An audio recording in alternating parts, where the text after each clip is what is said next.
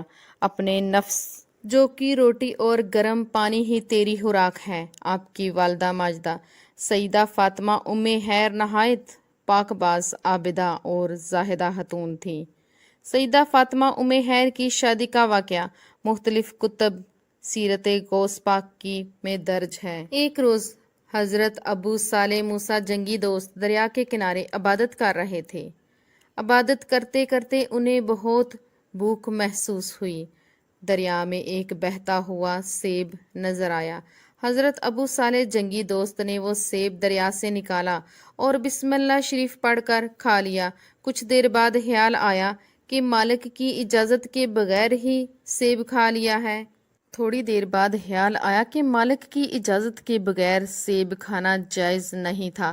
آپ پانی کے بہاؤ کی الٹی سمت چل پڑے۔ آپ نے باغ کے مالک کی تلاش شروع کر دی۔ باغ کے مالک سید عبداللہ کی خدمت میں حاضر ہوئے اور سارا ماجرا عرض کیا۔ حضرت سید عبداللہ بھی اللہ کے مقبول بندے تھے۔ وہ سمجھ گئے کہ یہ نوجوان اللہ کا خاص بندہ ہے۔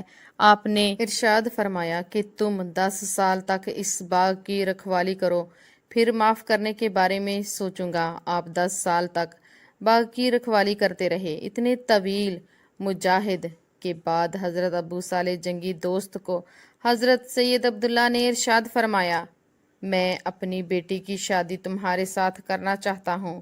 اتنے طویل مجاہد کے بعد آپ کی ازواجی زندگی کا آغاز ہوا۔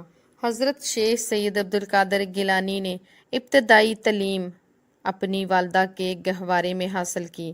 ابتدائی تعلیم کے بعد مزید تعلیم کے لیے آپ کو بغداد بھیج دیا گیا۔ آپ کی والدہ نے اپنے بیٹے کے سر پر دست شفقت رکھا اور ارشاد فرمایا، میرے بیٹے، تمہاری جدائی میرے لیے برداشت کرنا بہت مشکل ہے، لیکن تمہیں علم حاصل کرنے کے لیے بغداد بھیج رہی ہوں۔ میری خواہش ہے کہ تمام علوم میں کمال حاصل کرو اور تمہارا تذکرہ اپنے وقت کے جدت علماء میں ہو۔ تمام علماء اولیاء کرام اس بات پر متفق ہیں کہ حضرت سیدنا عبدالقادر گیلانی پیدائشی ولی ہیں۔ آپ کی یہ کرامت بہت مشہور ہے کہ آپ ماہ رمضان المبارک میں طلوع فجر سے لے کر غروب آفتاب تک کچھ نہیں پیتے تھے، دودھ نہیں پیتے تھے۔ گیلان میں یہ بات بہت عام تھی کہ سادات گھرانے میں ایک ایسا بچہ پیدا ہوا ہے جو رمضان میں دودھ نہیں پیتا۔ آپ کا بچپن عام بچوں سے مختلف تھا۔ حضرت عبدالقادر گیلانی اپنے لڑکپن کے متعلق ارشاد فرماتے ہیں کہ اپنی عمر کے ابتدائی دور میں جب کبھی لڑکوں کے ساتھ کھیلتا تو غائب سے آواز آتی، تمہیں کھیلنے کے لیے پیدا نہیں کیا گیا، نہیں بھیجا گیا، اس سے باز رہو۔ یہ سن کر میں رک جاتا، آواز دینے والے کی تلاش کرتا، مگر مجھے کچھ نظر نہیں آتا۔ بچپن میں ہی آپ سے ولایت کے آثار ہویدہ تھے اور جانور بھی آپ سے کلام کرتے تھے۔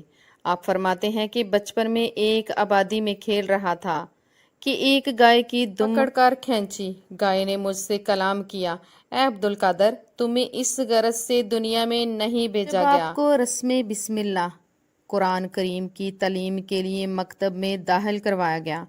آپ استاد محترم کے سامنے بیٹھ گئے۔ استاد صاحب نے کہا، پڑھو بسم اللہ الرحمن الرحیم، تو آپ نے بسم اللہ شریف سے لے کر الف لام میم 18 پارے سنا دیے۔ استاد صاحب حیرت سے پوچھا، آپ نے یہ پارے کب اور کیسے پڑھے، کیسے یاد کیے؟